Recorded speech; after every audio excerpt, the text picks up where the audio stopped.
We have to tell what we have gone through, and all that we have suffered.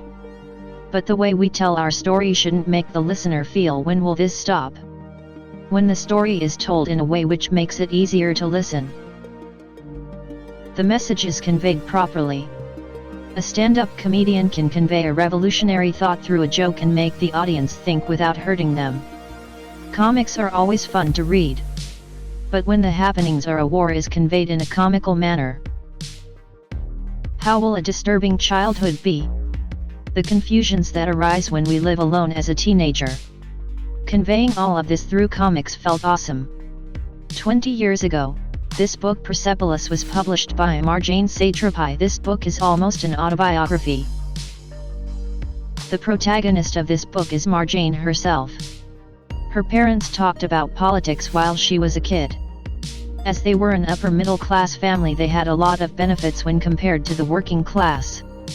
The most important of those benefits was being able to talk about a political issue. Marjane hears her parents discussing politics. She also wants to protest against the atrocities. Both her parents follow Marxist ideals.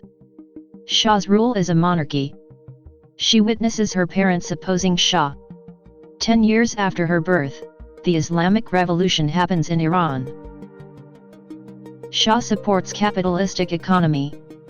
Majority of the population doesn't support that. It leads to the rise of a religious leader in a revolution. What is the setback of this? Suddenly a modern place is subject to a lot of moral policing. The people who do these are the guardians of the revolution. They order that the face of women has to be covered with a veil. The hair should not be visible. Women have to dress a certain way. The boys shouldn't wear a tie. The residue of Western civilization should not be there. There is a group monitoring all this. They come in a van. There are changes in books read by children at school. Schools are closed suddenly to make these changes. The boys and girls who used to study together are now separated. Separate stairs for both. The reason mentioned for this: the boys might look at the bum of girls, which might tempt them. Hence the changes and the new rules. The students begin to raise questions about this. At home, Marjane's parents have a strong political stand. And her house was filled with books. Her grandma asks her to read the books and understand the reason for the rebellion. Her family tells her about the importance of the rebellion. At a certain point, the threats become stronger as the situation of Iran worsens. The book talks about the important aspects of parenting because the children who played with her as a kid are fleeing the country. Because the new regime after the Islamic Revolution is not friendly. But escaping becomes tough after the attack on the US Embassy. The prisoners, especially communists who were put in jail for protest, are placed in borders, citing the Iraq War as the reason. There is political turmoil as the people who are known to Marjane are executed. Bombing of regions happens as the entire region gets destroyed. One day, while the dad and daughter return home after shopping, their street is bombed. They hear news regarding the same on the radio. They are terrified and scared as the mother is still at home. They run to their house only to see the neighboring house destroyed. They think that the neighbors would have gone elsewhere. Unfortunately, there were people in that house.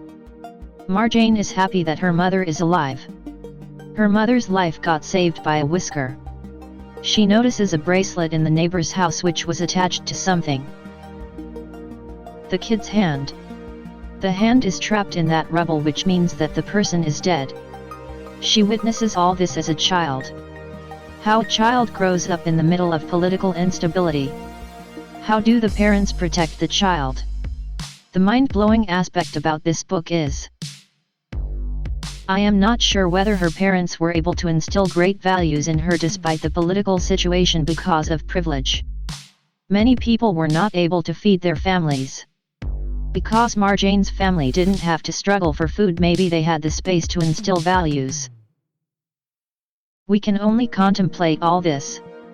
This book about the author's childhood was written 20 years ago. Their rebellious act was showing a single strand of hair despite wearing a veil. They saw it as doing something which they were not supposed to do.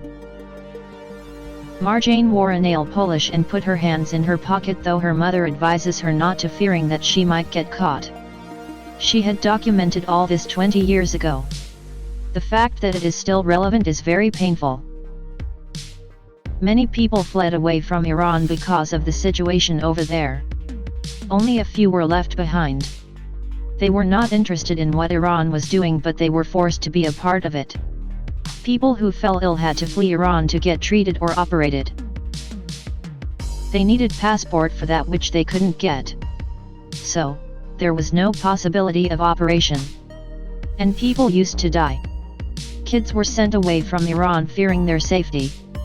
The parents who sent their kids would not see them for the rest of their lives. Marjane's parents sent her to Europe for education. Because at-home education has been changed completely. There was moral policing in everything, including art. So, she won't be able to learn anything. And all that she learns will be wrong. So, she is sent abroad for education. The Tehran she lived. The Tehran she is coming back to. What happened in all these years? The fact that she doesn't know what happened shocks her dad. Her world has become completely different. She only hears about the problem as an outsider, as she is not involved in the problem. That also shows how scary it is. A country is at war. There is damage and thousands of lives have been lost. But the outside world knows very little about it, or doesn't know about it all. It shows the dark side. What a country is capable of doing. How can they cut communications? All of this is discussed in this book. It is so comical that you will not feel that you are reading something heavy. It is all about the experiences of a child growing up in an unstable political environment and how it shapes the child. The questions in a teenage life and how the teenager faces that question. Going away from the family and the country. Coming back to the country only to see the country suffer. How these emotions shape a person. Iran has a different image when we look at it from the outside. The perspective of the people living in a war-torn country. All of this is discussed in this book through the author's lived experiences. You can buy and read this book by clicking the link in the description. At least we are fortunate to live in an environment where there is no war. But it is happening elsewhere. Literature is one way to empathize with their lives. I strongly believe in it. That's how it's been for years. Literature helps us understand the sufferings of others. If you want to understand the lives of people disturbed and destroyed by war,